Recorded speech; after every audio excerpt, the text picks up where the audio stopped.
Facultad de Medicina, Universidad Autónoma de Nuevo León, Departamento de Embriología.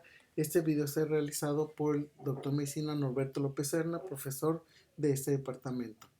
En esta ocasión vamos a ver el desarrollo de la cara y en un futuro video revisaremos lo que corresponde al desarrollo del paladar. En etapa muy temprana, cuando el embrión está gastrulando y de hecho cuando comienza la neurulación y se está formando la placa neural como lo vemos aquí, en su región más craneal o anterior, conocida como reborde neural anterior, se expresan moléculas como el factor de transcripción PIS2 que posteriormente van a ser los responsables del desarrollo de la cara junto con otras moléculas. Cuando el embrión sea plegado, podemos ver que empiezan a esbozarse los arcos faringios, como lo hemos visto en otros videos, y en el lugar donde va a estar el futuro estomodeo, ahí en ese preciso lugar va a estar una membrana que es la membrana bucofaringia y va a ser el centro del desarrollo de la cara. Tanto los primeros dos arcos faringios como regiones de la futura frente van a formarse prominencias que tienen mesénquima y revestidas de ectodermo que participarán en el desarrollo de la cara con esas prominencias denominadas procesos faciales o prominencias faciales. Vemos aquí como en una cuarta semana el primer par de arcofaringios, aquí se ve lateralmente, pero se va a subdividir durante esa cuarta semana. Aquí vemos la placa del quesalino que nos identifica el embrión como de cuarta semana y ese primer par de arcos faringios. En el interior podemos ver cómo la cresta neural está migrando hacia los arcos faringios en desarrollo para formar parte del mesénquima y no solamente la cresta neural sino también el mesodermo. Ambos van a participar en la formación de la cara. El gen sonic-hecho que es importante en este desarrollo, sobre todo cuando se activa en el prosencéfalo, y comentaba que en el futuro estomodeo ahí va a ser también el centro de todo el desarrollo. Pero lo primero que vemos en el embrión muy temprano, recién se ha plegado, es una membrana, que es la membrana bucofaringia. Todavía no se ve el estomodeo, pero al ir creciendo las prominencias lo vamos a poder observar. Aquí vemos, por ejemplo, el primer par de arcos faringios, sus dos ramas, vemos cómo la región frontal es muy prominente y van a crecer el mesénquima que está en el interior de esos arcos y por subyacente al ectodermo al proliferar se va a proyectar por encima de la membrana o por los lados o por abajo dependiendo de la estructura que estemos viendo. Por ejemplo, en esta cuarta semana el primer par de arcos faringios se va a subdividir y aquí vemos también la placoide cristalino y esta región de la frente va a crecer demasiado y va a rebasar a la parte craneal de la membrana bucofaringia, va a crecer sobre ella formando una gran prominencia que se conoce como prominencia o proceso frontonasal. También vamos a ver que en esa cuarta semana el primer par de arcos se ha subdividido en dos partes laterales y dorsales que se conocen como la prominencia maxilar y unas prominencias que son caudales y laterales se conocen como prominencias mandibulares. Al ir creciendo, por ejemplo, las prominencias maxilares se proyectan a los lados del estomodeo y las mandibulares por abajo de él, de tal manera que al ir creciendo, esa prominencia de la membrana bucofaringea va quedando profunda y entonces ya se ve un espacio que es poco profundo pero muy alargado horizontalmente y eso se conoce como estomodeo y esos son los límites, el proceso mandibular, los procesos maxilares y la prominencia frontonasal. La frontonasal está craneal, la mandibular está limitando el piso o suelo del estomodeo y lateralmente la prominencia maxilar. También antes de que termine la cuarta semana, el ectodermo superficial que está a los lados de la línea media prolifera y se engrosa formando unas placas que son las placodas nasales, que ahí también va a ser el centro de señales para el desarrollo también de la cara, con relación también al prosencéfalo. Vemos aquí esas placodas que están en la prominencia frontonasal, pues en la parte caudal y por lo tanto están craneales al estomodeo que se ha formado. Si vemos el interior, aquí vemos el tubo neural que se está desarrollando también en la cuarta semana El prosencéfalo es un detonador importante en el desarrollo de la cara, ya que ahí se expresan muchas moléculas que van a participar en la formación y diferenciación de esas prominencias. Aquí vemos de lado el interior, este es el estomodeo o boca primitiva del embrión. Se pueden dar cuenta que está delimitado por ectodermo. El fondo de la membrana es ectodermo. Recuerden que esta membrana bucofaringea, por dentro hay endodermo. Es una membrana de dos capas. Bien, vemos aquí, si hacemos un corte a nivel del prosencéfalo, vemos la relación que tiene con el mesénquima que está aquí. Aquí va a proyectarse señales y va a proliferar mesénquima tanto de mesodermo como de cresta neural, que después se va a expresar externamente como unos abultamientos alrededor de estos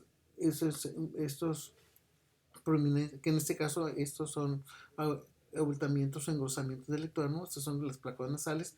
Puede haber unos abultamientos mayores en forma de una herradura, como se fijan, y esto se debe al mesénquima que proliferó por dentro del ectodermo, por detrás o subyacente más bien al ectodermo, y hace prominencia formando una pequeña eh, como una cueva, por ejemplo, que tiene dos ramas, una rama externa y una rama interna.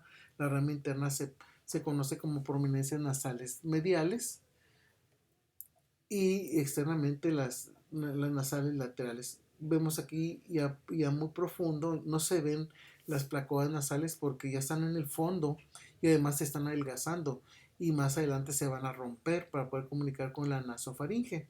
Ya cuando vemos esas prominencias nasales, estamos hablando de un embrión que está cursando la quinta semana de desarrollo, o sea, 5 semanas después de la fecundación. Aquí les comentaba las dos ramas, una rama interna o medial, se llama prominencia nasal medial o nasomediano, la externa es nasal lateral o nasolateral. Y aquí vemos ya la formación de una fosita nasal muy primitiva que al profundizarse después ya van a ser las cavidades nasales.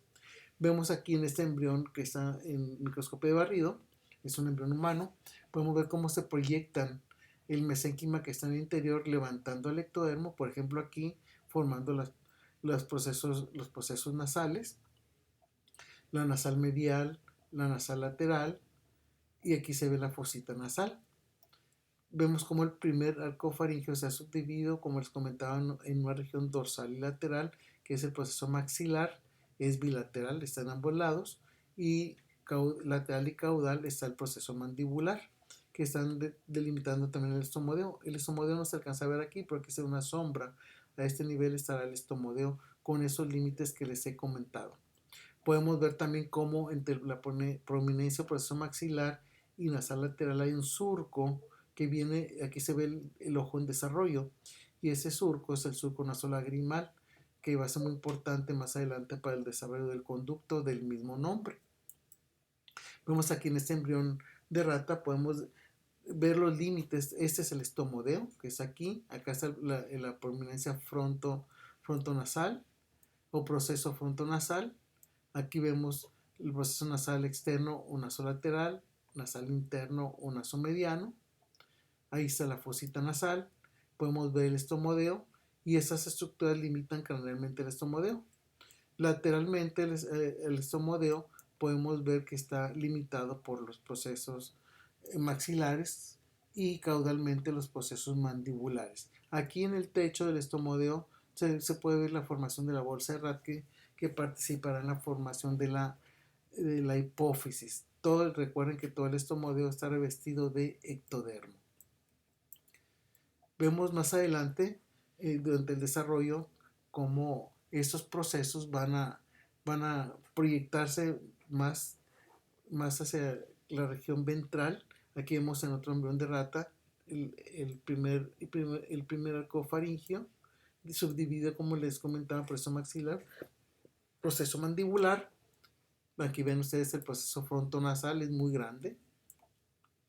Y de frente vemos qué va a pasar cuando van proliferando el mesénquima que está en el interior de estas prominencias. Sobre todo participa muy activamente las maxilares. Aquí hay factores de crecimiento muy importantes que están expresando, por lo tanto hay una actividad importante de mitosis, crecen los procesos maxilares y van empujando a los procesos nasales hasta que se unen en la línea media. Y no solamente crecen los maxilares, también el mandibular y el proceso frontonasal. Una vez que se unen los dos procesos nasales mediales, vamos a ver cómo forman una sola estructura que conocemos como segmento intermaxilar. También se pueden dar cuenta cómo el proceso maxilar que vemos aquí se va a unir por un lado al proceso nasal lateral y caudalmente crece por abajo del lateral y se une al proceso nasal medial. De esta manera vemos cómo se comienza a esbozar la formación del labio superior con sus primordios que lo están formando. Vemos aquí que el proceso mandibular va a formar al labio inferior completamente. Aquí lo vemos en un embrión humano también, de frente a esos procesos. Ven ustedes los procesos nasales mediales, como al unirse forman el segmento intermaxilar. Vemos también que van a formar la parte media del labio, que se llama filtrum, la parte hundida del labio. Entonces ese filtrum se forma de los dos procesos nasales mediales, podemos decir del segmento intermaxilar. Aquí lo vemos donde se están uniendo. Vemos también que el maxilar, proceso mandibular, forma al labio inferior totalmente. Las partes externas del labio superior corresponden a los procesos maxilares que crecieron por debajo del nasal lateral hasta que se unieron con el nasal medial o nasomedianos. Vemos también que el proceso maxilar a nivel donde está el nasal lateral hay un hundimiento. Ese es el surco nasolagrimal. Aquí lo pueden ustedes ver. Es un surco que está revestido de ectodermo. Todo esto es ectodermo. Pero aquí en este caso, en el surco, en el fondo, el ectodermo prolifera y las células se van conglomerando. Empiezan a activarse moléculas de unión y empiezan a formar un cordón que se llama cordón nasolagrimal. Después ese cordón se va a canalizar y va a formar el conducto nasolagrimal. Mientras se está formando el cordón, el proceso maxilar se une con el nasal lateral y desaparece ese surco. Aquí ven ustedes el ojo. El conducto nasolagrimal va a ir desde el ángulo interno del ojo hasta el interior de la nariz. Vemos aquí los derivados que he mencionado algunos de ellos. De la prominencia frontonasal se va a formar toda la frente y el dorso de la nariz. Esta parte, el puente y el dorso de la nariz, se forma de ese proceso o prominencia frontonasal. Del segmento intermaxilar se va a formar la punta de la nariz, comentamos el filtrum o la parte media del labio. De los procesos maxilares va a formarse las partes laterales del labio superior, que junto con el segmento intermaxilar forman a todo el labio superior. Aquí los procesos nasales laterales van a formar las alas de la nariz. Las prominencias maxilares van a formar las mejillas y las mandibulares van a formar el labio inferior.